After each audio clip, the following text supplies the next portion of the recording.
formation maxillofaciale. L'objectif est d'apporter une initiation à cette spécificité de la kinésithérapie.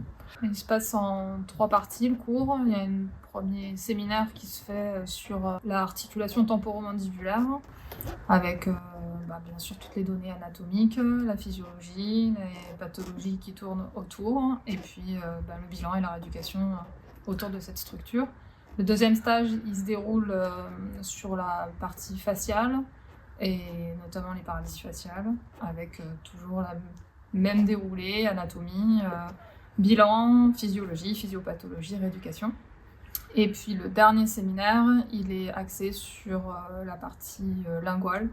On va aborder en pathologie les troubles, ça peut être les luxations, fracture de la mandibule, ça peut être la paralysie faciale, les troubles de la déglutition, entre autres. Entre autres, donc c'est vraiment, c'est pas une pathologie qu'on aborde, mais vraiment une sphère rééducative dans des spécialités médicales bien spécifiques.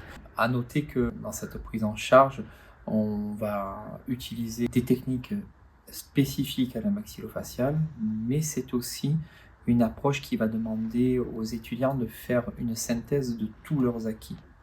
Mais tous nos cours sont basés par contre sur des références dans la littérature qui sont indexées ou pas, parce que là encore la problématique de la littérature francophone, c'est que pour l'instant tout ce qui est en rééducation, notamment en kinésithérapie, n'est pas encore indexé. Donc on a effectivement de la publication anglo-saxonne. Et on utilise aussi les référentiels. Alors il y a les référentiels HAS, mais pas que.